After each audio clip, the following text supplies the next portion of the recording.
தினமலர்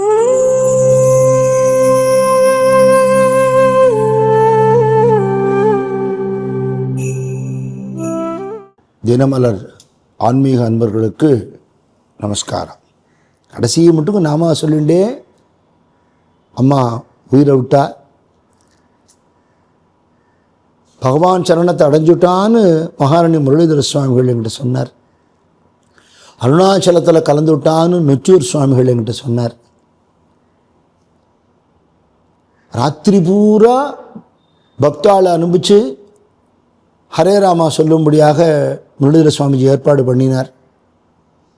கொண்ட ஸ்மசானத்தை வைக்கிற மட்டுக்கும் நாம சொன்னோம். முத நாள்லேருந்து கர்மா பண்ணணும். கர்மா பண்ணுறதுலாம் விளையாடக்கூடாது, சீரியஸாக பண்ணணும், ஸ்ரத்தையாக பண்ணணும். ஸ்ரத்தையிலேருந்து தான் ஸ்ராத்தங்கிற வீடு வந்தது. ஸ்ரத்தையாக பண்ணணும். அந்த ஜீவனுக்கு அது போகுமா? எஸ், போகும். அதில் அவநம்பிக்கையே பட வேண்டாம். போகும் போகுங்கிற எண்ணத்தோடு பண்ணினா போகும். அப்படி அருமையாக அம்மாவுக்கு எல்லாம் நடந்தது. அப்புறம் ரொம்ப நாள் கழித்து எங்கள் சொந்தக்கார யாரையோ பார்த்து பேசுகிற ஒரு சந்தர்ப்பத்தில் அவள் சொன்னால், அவளுடைய ரிலேட்டிவுக்கு இங்கே அப்ராடில் இருக்கா, அங்கே எங்கள் அம்மாவை பார்த்தேன்னு சொன்னதாக சொன்னான். சொல்லிட்டு சரியாக கர்மா நடக்கலையோ அப்படிங்கிற மாதிரி கேட்டா. ஏன்னா அந்த மாதிரி ஜீவன் சஞ்சாரம் பண்ணக்கூடாது, அலையக்கூடாது. எனக்கு மனசு தவிச்சு போயிடுது.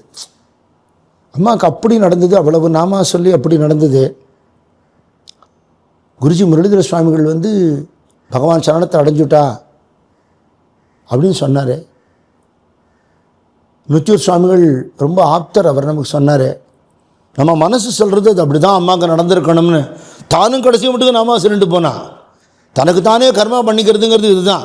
நமக்கு நம்ம சொத்து சேர்த்து வச்சுக்கிறதுங்கிறது என்ன? நம்ம சேர்த்த நாமாவே நம்மளை காப்பாற்றும். நம்ம குழந்தைகள் கர்மா பண்ணாலும் பண்ணாட்டாலும் அது அம்மா பண்ணினா, நாங்களும் ஸ்ரத்தையாக பண்ணினோம். எப்படி இப்படி நடந்தது, இப்படி சொல்கிறாளே அப்படின்னு மனசு சஞ்சலம். யாரை போய் நான் கேட்க முடியும்? கோயம்புத்தூரில் உபன்யாசத்துக்கு போயிருக்கேன், தனியாக இருக்கேன். எப்போவுமே என் குருநாதன் ஞானானந்த சத்குரு தான் வேண்டிப்பேன். அன்றைக்கி அம்மாவை வேண்டினேன். இது மாதிரி நான் பண்ணினதே இல்லை. அம்மா, நீ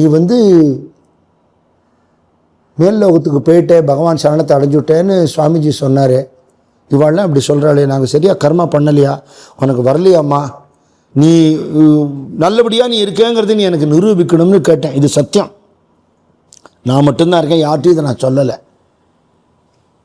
கொஞ்ச நேரத்தில் எங்கள் சத்சங்கத்தை சேர்ந்த ஒரு பையன் எனக்கு ஒரு ஃபோட்டோ அனுப்புகிறான் வாட்ஸ்அப்பில். அது நங்கநல்லூரில் நாங்கள் பண்ணுற பஜனை மேளாவுக்கு முரளிதர சுவாமிஜி வந்திருக்கார். அவர்கிட்ட எங்கள் அம்மா நின்று பேசுகிற மாதிரி ஒரு ஃபோட்டோ வருது. எப்போவோ எடுத்த படம். எனக்கு ஷாக்கு. நான் அவனுக்கு ஃபோன் பண்ணி, என்னடா திடீர்னு இந்த படம் அமைச்சிருக்கேங்கிறேன். என்னமோ திடீர்னு உங்களுக்கு அனுப்பணும்னு தோணுத்துங்கிறான். அப்போது அவர் சொன்னது கரெக்டடா, நான் நல்ல இடத்துக்கு போயிட்டேன்னு எங்கள் அம்மா ஆன்சர் பண்ணிட்டா. எனக்கு சத்தியம். அடுத்தது வேறொரு வீட்டில் என் பிள்ளை அஷ்டபதி பஜனை பண்ணிகிட்டு இருக்கான். அப்போது குழந்தை இப்படி பாடுறான், அம்மா பக்கத்தில் இருந்து கேட்குறதுக்கு இல்லையே அப்படின்னு நினச்சின்னு. ஏன்னா எங்களால் சத்சங்கமாக வளர்த்தது அவள் தான், அம்மா அப்பா தான் காரணம் அப்படின்னு நினச்சின்னு இருக்கேன். யாருக்கும் தெரியாது, மனசுக்குள்ளே நினைக்கிறேன். எத்தனையோ வருஷத்துக்கு முன்னாடி ஜெயதேவ சுவாமிகள் அஷ்டபதி எழுதின ஜெயதேவ சுவாமிகளோட இடத்துல நாங்கள் 24 அஷ்டபதி பஜனை பண்ணும் பொழுது எங்கள் அம்மா உட்காந்து கேட்டுட்டு இருந்தா பூரி யாத்திரம் போது. அந்த ஃபோட்டோவை அன்னைக்கு ஒருத்தர் அனுப்புகிறார். அந்த நேரத்தில் அவருக்கு நாங்கள் இருக்கேன்னு தெரியாது, அஷ்டபதி பஜனை பண்ணுறேன்னு தெரியாது, அம்மாவை பற்றி நினைக்கிறேங்கிறதுன்னு தெரியாது. 2 இன்சிடெண்ட். இது தற்செயலும் நான் ஒத்துக்க முடியாது. எதுக்கு சொல்கிறேன்? தெய்வீகமாக வாழ்ந்து நாம சொல்லி சுவாமியை அடைஞ்சவா நம்ம பிரார்த்தனை பண்ண அனுகிரகம் பண்ணுற அளவுக்கு பகவானோட கலந்துருவா. நான் அதை அப்படி தான் எடுத்துக்கிறேன்.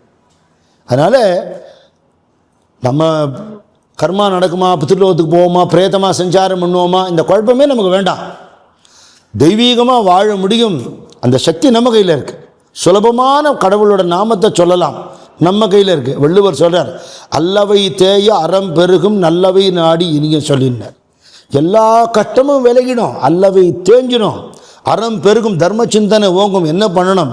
நல்லவை நாடி இனிய சொல்லின், சத்சங்கத்தை நாடி நாம சொன்னால். அவ்வளோதான்.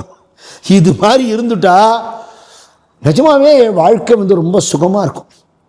துக்கம் இல்லை, கவலை இல்லை. பகவான் இருக்கார் கூட இருந்து கைப்பிடிச்சு கூட்டின்னு போகிறதுக்கு இருக்கார். இங்கேயும் நன்னா வாழலாம், கிளம்பும் போது பகவான் கையை பிடிச்சி கூட்டின்னு போவார், ஆனந்தமாக இருக்கலாம். அப்படி ஒரு வாழ்க்கை வாழறதுக்கு தான் மகான்கள் நம்ம தெய்வ நெறியில் உண்டாக்கியிருக்கா. அந்த நெறியில் நாம் இருந்து எல்லாரையும் இன்ஸ்பயர் பண்ணணும். We should follow, we should inspire. அப்படி பண்ணும்போது அத்தனை பேருக்கும் அந்த உயர்ந்த நிலை கிடைக்கும்.